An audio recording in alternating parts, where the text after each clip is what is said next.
this film have socially redeeming value? Oh, I certainly hope so, Sam. Sorry about that. Oh, hi, Biggie.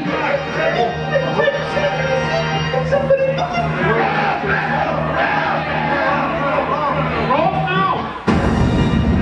Ladies and gentlemen, please welcome your Star Wars Weekend host, a man with a freakish vocal range and 3 first names, James Arnold Taylor.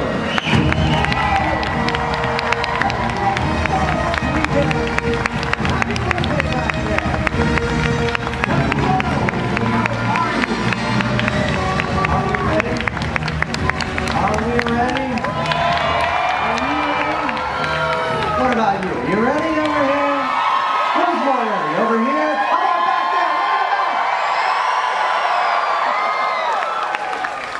there? My name is James Arnold Taylor, and it is a true honor to be able to be here right now and do what we're about to do. So I could go on and on, but I think we got to get to it, right? Yeah. We got to get to this show. A conversation with Frank Oz. Ladies and gentlemen, before we bring him out, let's look at him in action. Yeah.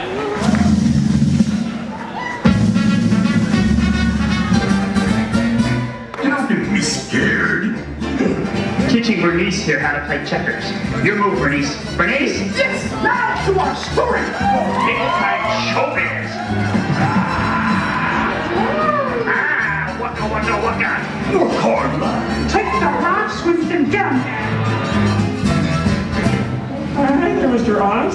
Are you by chance in relation to Frank Oz?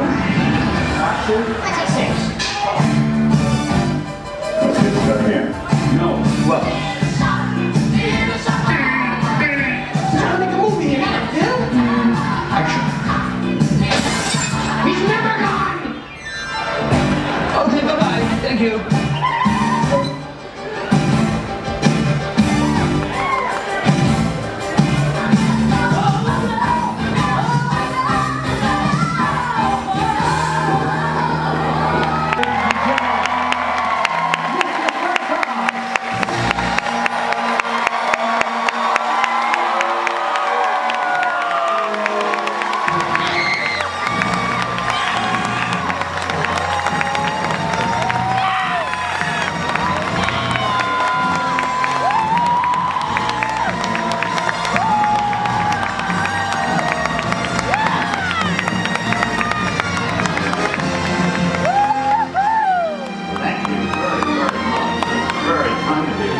It's exciting.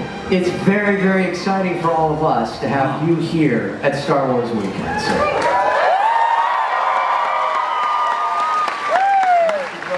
Yeah. How many of you were planning to come here and it happened to be that I'm here? Anybody? One or two? Yeah. How many people came here not because of me? I thank you very much, because that's a lot of energy on your part, a lot of time and money. Yeah. So thank you very much. It was very good of you guys. Thank you. Yeah. So we better make it worth it, boy. I'm telling you. No. Oh man, is this your first time at Disney World? No, I've been here several times. As a matter of fact, once we were here for about a month when we shot a special, The Muppets at Disney World, many years ago. Man, well, I gotta tell you, so we have so many questions, we have so much to cover, and of course we'll be doing this over the next 3 days as well. And we can cover a lot of ground, but to really make sure that they all get information, and to make sure that I look good in front of the folks at Disney, the most important thing, let's go back a little history. I'm gonna move my chair a little bit, I can't see. You can't see there? I Sure. can see You can do whatever you want to do. There you go. There it is, that's better, yes. Frank Oz on display. We'll be here for the next half hour. But history-wise, you were born in England. I was. And then you came here around 5 years old or so? Yes. And Oz is not entirely your name. No, my real name is Osnowitz, and I'm very proud of it. I have it in my passport. My children are Osnowitz. But when I was in school, my brother was called Big Oz, and I was called Little Oz. And when we were doing a TV show, when I came to New York in 1963, when the star introduced me, he couldn't spell, couldn't pronounce Osnowitz. So somebody suggested Oz, and that turned out to be that. It's stuck, and it's been very cool ever since. Yeah, it's nice. But then, so your parents were puppeteers. It was their hobby. It was their hobby, okay. And so you just kind of naturally had that ability, and you took it on. But I don't know if I had that ability or not. I know, I guess I wanted to express myself in some way, and I think it was a way of pleasing my parents. But also, I was about 11 years old, 12 years old, and for those of you who were like me, who had low self-esteem, I was too scared to be myself. And what it did, it gave me an avenue to express myself, but with this. And so if people rejected this, they weren't rejecting me. And so I think that was, this of course I didn't realize until much later in life, but I realized that's probably why I did it, because I think a lot of us have, when you're younger, have self-esteem problems, which is a shame, because we're all great. yeah. But that I think is what happened, and then as a result of doing it more, then I think I got into a situation where I got pretty good at it. So 11 and 12 years old, Children's Fairyland was Yeah, there's a park in Children's Fair in Oakland, California called Children's Fairyland. As a matter of fact, Walt Disney came to visit Children's Fairyland before he built Disneyland. Is that right? Yeah, because he was just studying different parks, and that was there beforehand. So tell me about this porcupine marionette, though.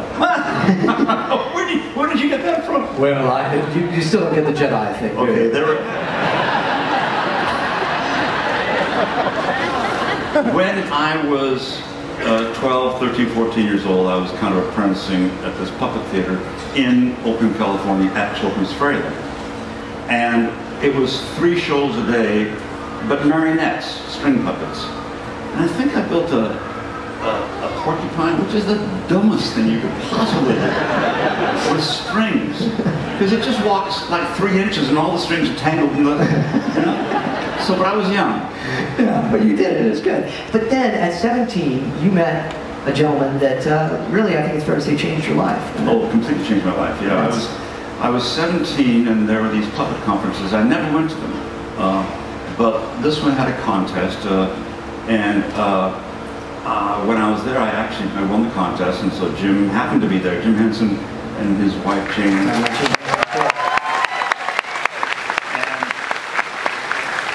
I was 17 at the time, and he was about, I think, 25. Okay. And his first daughter Lisa was in a carriage, and I remember he didn't have a beard at that time. And he came and talked to me afterwards, and then he wanted to hire somebody while he was in Washington, D.C. He had a television show there. But he hired, I was 17, I was still in high school. He hired a dear friend of mine, Jerry Jewell, who became the head writer of the Muppets. He's passed away since. And when I became 19, I actually said to myself, okay, I'm stopping the puppets, I want to be a journalist. And I went to school for about 6 months at Oakland City College, because I wasn't smart enough in math to go to Cal with my friends. And then Jim asked me to come out and try for 6 months with the Muppets, and I stayed with them ever since. And the fascinating thing I've heard you talk about him is he took away the proscenium, and he made these puppets interchangeable. Can you explain exactly what that means? Yeah, I guess I don't know, for those of you who don't know puppets or don't care, it may be boring to you, but nevertheless. No. Prior to Jim, there were puppets on television like Bill Baird and Bert Tillstrom and Kuka Friend and all that, but they had a proscenium, and then the television camera shot the proscenium. So essentially there was the frame of the television, and inside the frame of the television was another frame, which was the physical frame the puppeteers worked the puppets. So what Jim did is he took away the center one, and he used the frame of the television as the frame for the puppets. And that was entirely new. And what was also new that Jim did was he created lip sync that was very, very precise. Before that, it was, lips, they could be like that, basically. But because he worked in television, he had to accommodate the close-up. And when you have a close-up, he realized he had to be much more specific because you're close. So the close-up caused that specificity of lip sync. And the third thing you were talking about is usually puppets used to be anyway, they'd be princes and witches, and that's who they'd be. Yeah. That's it. But Jim just made these kind of faces, and then he double-faced noses and eyes and changed them all over, so one shape could be any different kind of characters. And Jim kind of exploded puppetry. Yeah, and I heard you also mention that Kermit wasn't necessarily a frog, per se. No, Kermit was just a creature. He was just a creature, and it was only when we started in television that I think the label The Frog just came out. I forgot now. Wow. And these characters, I mean, Fozzie Bear, Miss Piggy, Sam the Eagle, we could go on, Animal, Grover, Birds. We talked a little bit about it at lunch, and you've changed our lives with these characters. And I don't mean that...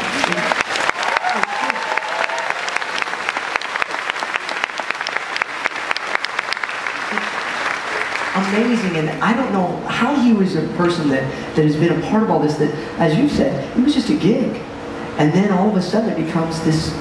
Yeah, I was a performer. I was Jim's main performer, and so, you know, I never, you can't think that it's going to happen like this. You just don't. You just put your nose to the grindstone and you work every day. And you work hard and you have a lot of fun. That's when Jim taught me. Jim taught me that you can work like hell, but still have a lot of fun, no matter what you do. Yeah. So as James said, when Sesame Street, for instance, came out, we did a pilot, and we thought, okay, that was fun. Now, who knew it was going to go on for so long? And you know, I want to say something here about you talking about all my characters, which I'm proud of. Sure. But you know, I'm up here, and I'm getting all the credit here, but no one works in a vacuum, right? You know, my characters would never be the way they are if I didn't work with my fellow performers' characters. That's when one finds a character, when one plays off another character. If I was just alone, and I would be lost. I couldn't create a character as lasting. So, you know, the other performers, in Richie Hunt, who passed away, who did Beaker and everything else, and you know, Jerry Nelson passed away recently, and he did Floyd and so many others, and the costumers and the workshop people, and we have Dave Gold still, and all these people. You know, I'm here getting credit, but all these people are the ones who really should also be up here with me on the stage. And of course, the one person more than anything else is Jim. Jim is the one who gave me all the opportunities, actually all the support.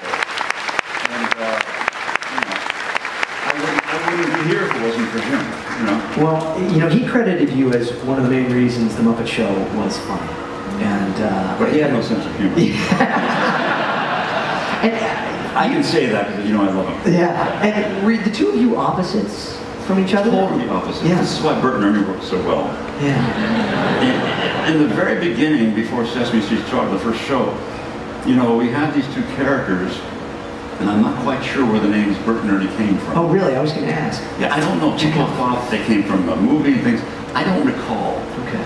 But I know that when you, in the beginning, when you started with a character, you'd work in front of a mirror.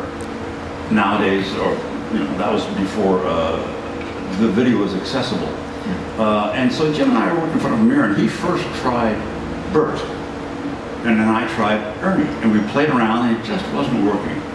And then I tried Bert, and he tried Ernie, and it started to gel a little bit. I think it's partly because, as you say, you know, Jim was this extraordinary human being who went with the flow. He was the strongest man I've ever met in my life. Strong in character and physically strong for what he said. See, but his character as a human being was just, he never just fought against things. So for Ernie, he was very playful, and he did that. For me, I was neurotic. I fought against up the current,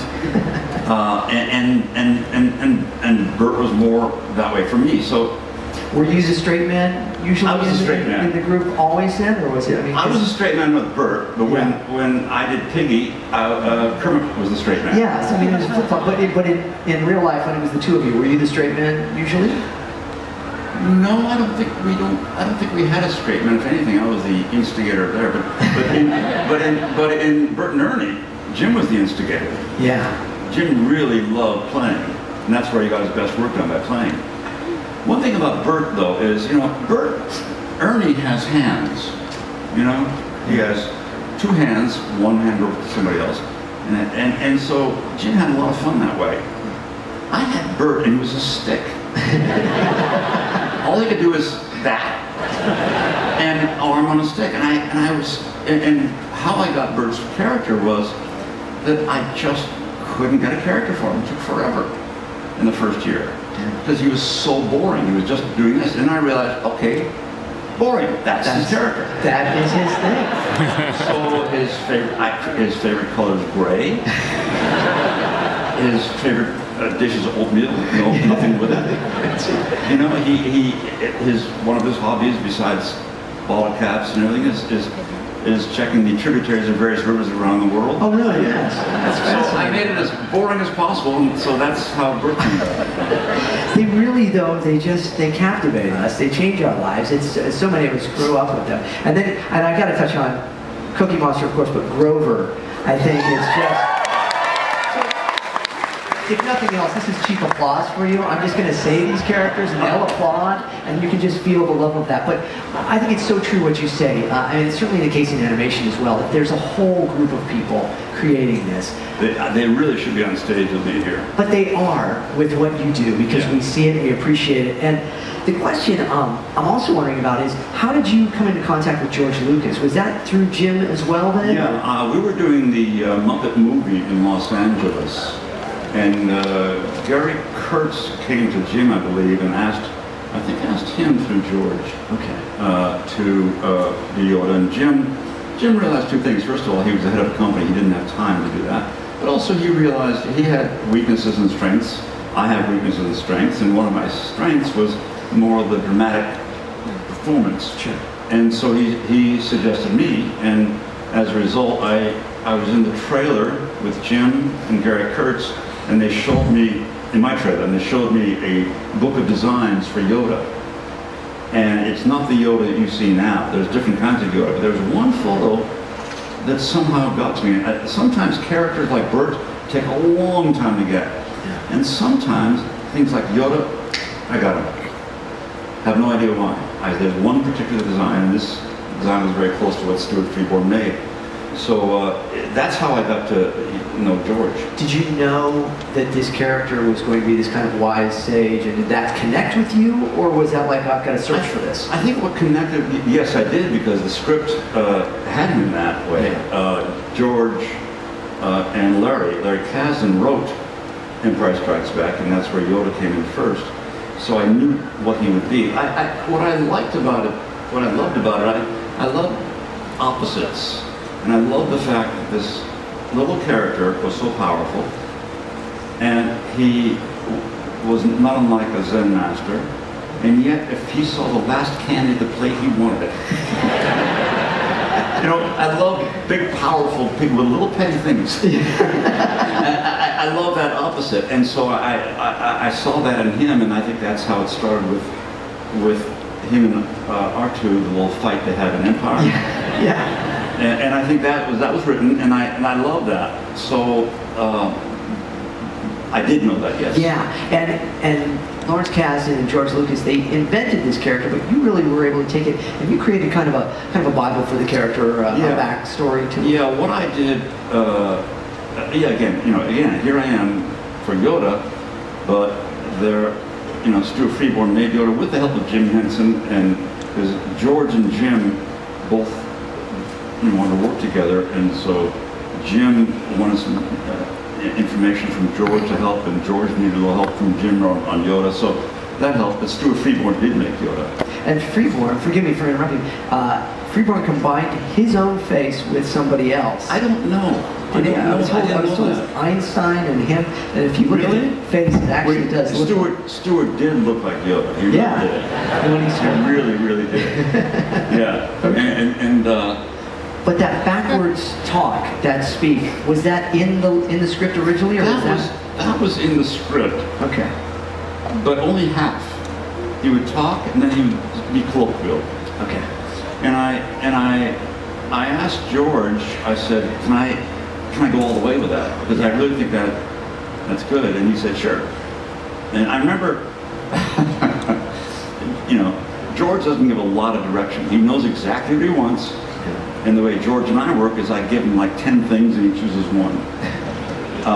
But I remember in the canteen at Elstree, which is a town where the Star Wars stage was built, and that's where we shot Empire. We were in the canteen cafeteria, and I hadn't known George hardly at all. I said maybe 2 words to him. I walked over and I said, and I never talked about him about Yoda. Never said 2 words to him about Yoda. So he didn't tell me what he wanted.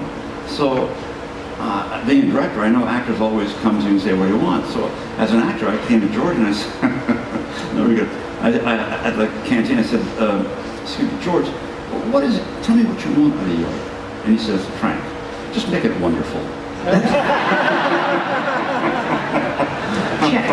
Yeah, you did it. So, he also then did not initially pick you. I don't know if everybody knows this. As the voice of Yoda. No, he didn't pick me as the voice. As a matter of fact, I think, part of the things I do so many voices, and I don't do voices, I do characters, but nevertheless, I think that was a concern for him. Also, I think being an old man, I think he didn't want to be a cartoony kind of old man. Sure. For whatever reasons. In any case, I gave him a little voice tape, and he, and then I think for 6 months he was auditioning other people for Yoda.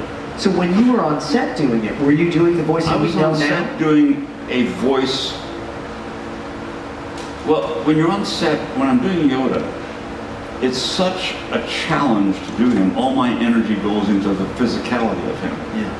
So when I did the voice, I knew I couldn't do both the voice and the physicality. It's just too much focus. Yeah. So what we did is what we call a scratch track, which means they recorded my voice, which was not really Yoda at that time, but it was a template that I could use a year later when I actually did record the voice. But even at that point, the scratch track, I think, was not Yoda. Okay. As a matter of fact, what I did do is I studied old men's voices for a while. Really? Yeah, and then I gave that tape to George. And then after about 6 months or whatever it is, I knew George was looping. I was on my honeymoon with my previous wife. Not my wife now, who I love dearly, and she's a wonderful lady too, my previous wife. We were on honeymoon in the Kahala Hilton Hotel, and I got a call saying, not from George, but somebody said, "Frank, maybe I think we would like you for the voice afterwards. Could you come to Los Angeles?" I said, "I was on my honeymoon." So, I flew to LA, and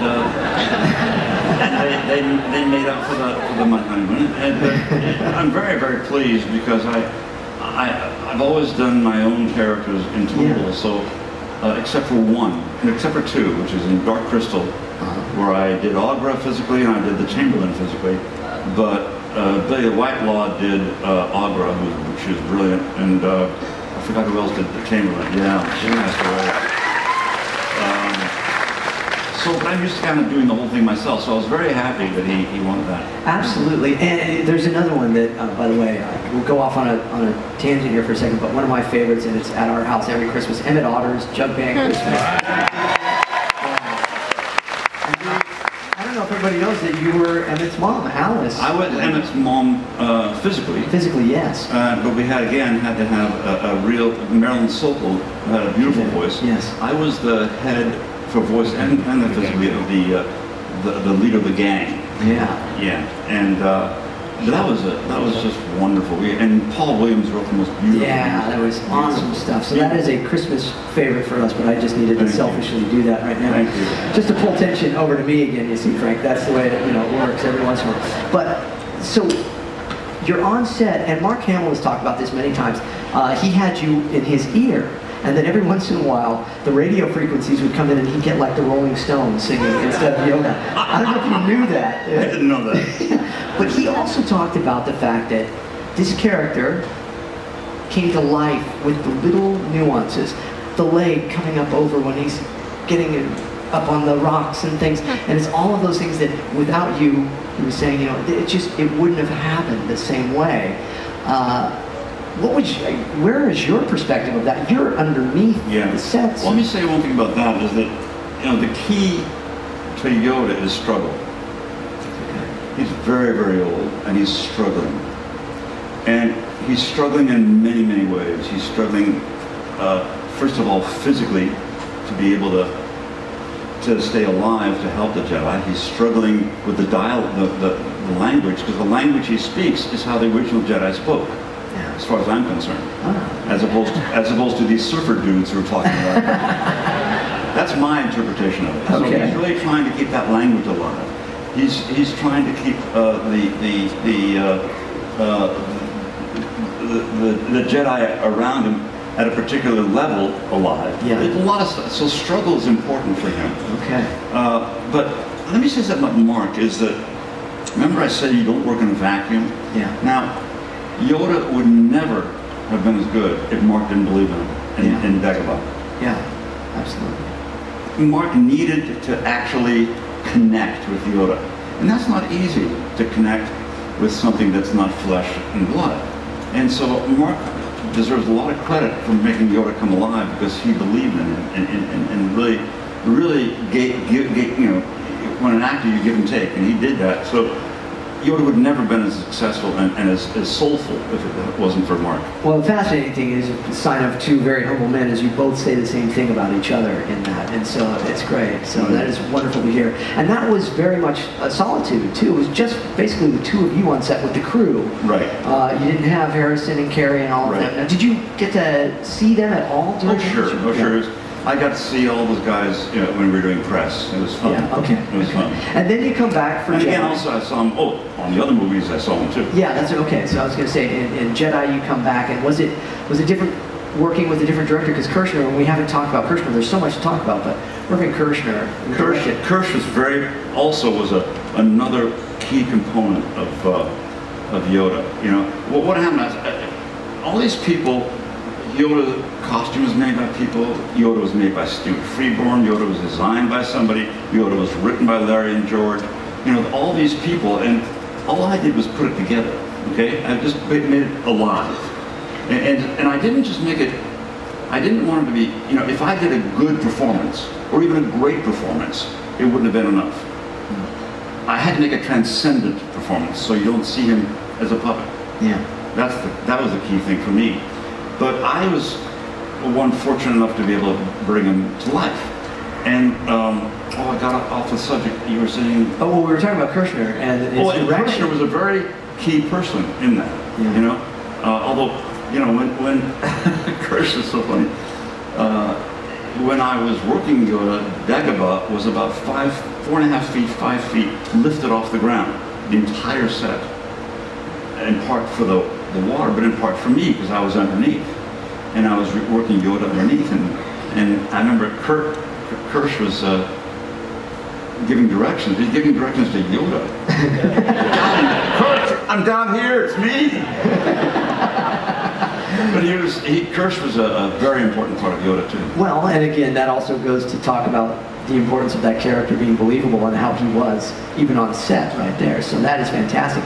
And then he becomes a CG creation. Well, now in the prequels, in episode 1, he was again a puppet, but now he's since been replaced with CG.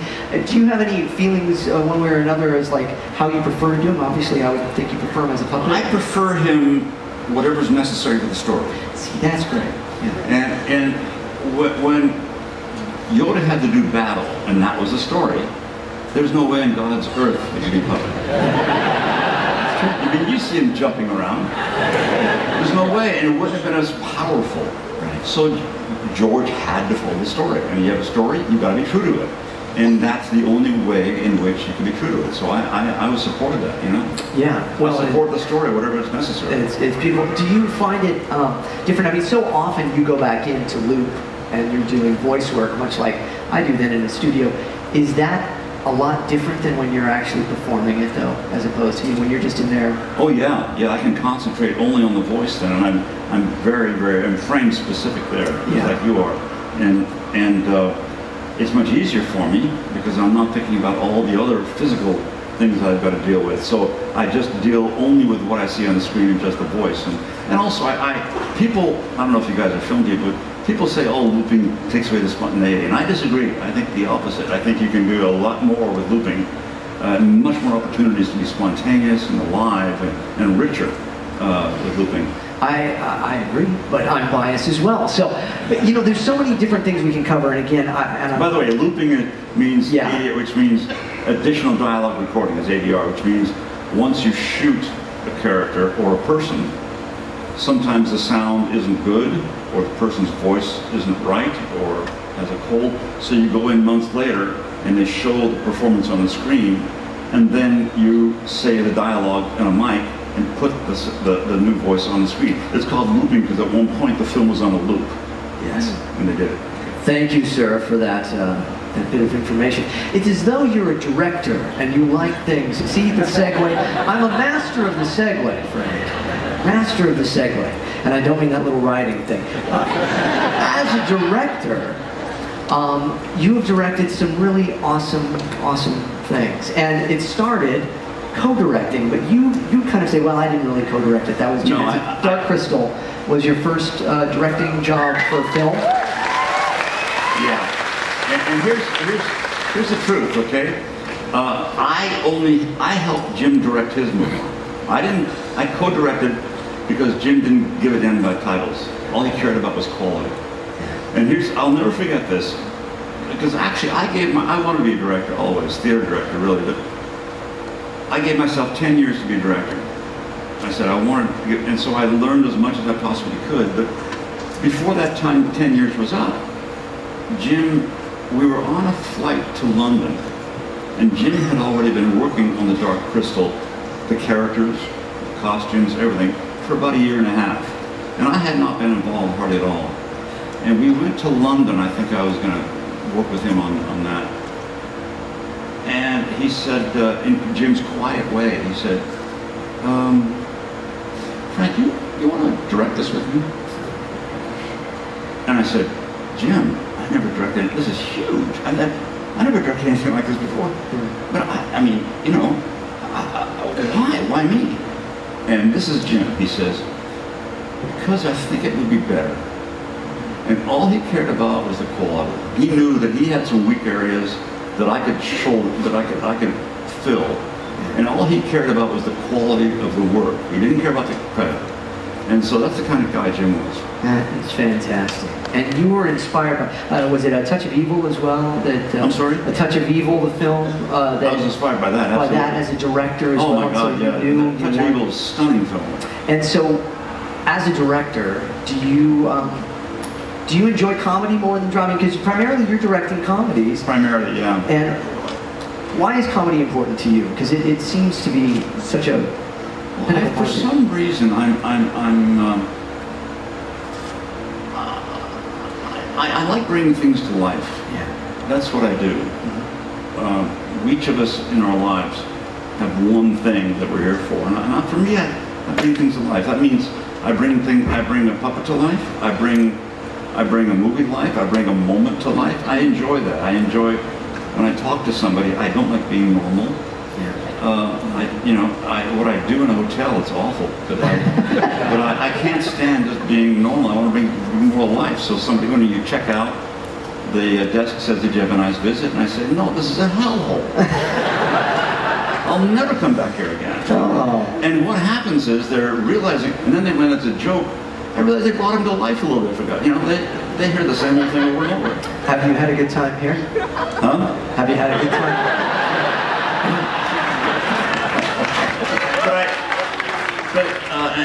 Anyway, that's what I do, and I think again I lost the focus of the edge. Oh, that's all right. I didn't have any focus in it.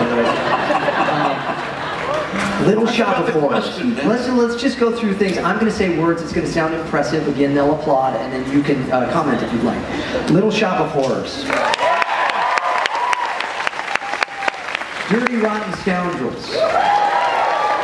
Who, by the way, we have a little 6 degrees of connection here. Ian McDiarmid, who of course played the Emperor, who you fought, Yoda fought in Revenge of the Sith. No, I didn't. Oh, yeah. Yeah, you guys had a little battle, and then was that pretty much how it was on the set with him? Yeah. He's different, right? He's a In Dirty Rotten Scoundrels, I don't know if you know, but I had met Ian years before that, working with, before he became the Emperor, and I shot in the south of France with Steve Martin and Glenn Headley and Michael Caine, and I hired Ian as Michael Caine's butler.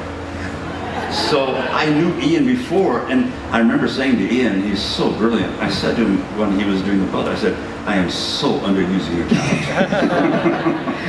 But he was wonderful. Yeah, and then, I mean, I would be remiss if I didn't mention In and Out, Bowfinger, Death at a Funeral. These are just fantastic films. And there's so much to cover. I'm so glad that we get to talk more over the course of the next few days. I remember, excuse me, I remember what you asked about the comedy. The answer is, for some reason, comedy brings things more to life, and also more serious things could be said about with comedy. Yes. And I like things that are a bit subversive, and the best way to bring that up is to be funny, because that's not as threatening. Although I love dramas too, you know. Okay, all right. I remember that question. It's pretty good, right? That was very good. I'm impressed. Hey, you know, you're also a voice in the new Inside Out, right? The new Pixar film.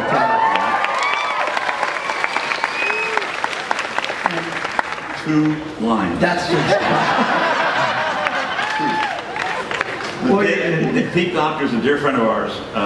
He's a director of and lots of things. So he just asked me and Dave Goles. Now Dave Goles does Gonzo and Bunsen Honeydew and Zoot and everything. So Dave and I have been friends, and we clown around for 35 years. Knowing that, because Dave's a friend of Pete's, he just brought us in the studio. We ad-libbed for about 2 hours, and we had a ball. And he just took a few lines, but I'm so undeserving of being in that movie. I think we're undeserving here of all this time you've given us. We are so grateful, Frank Oz, for your time.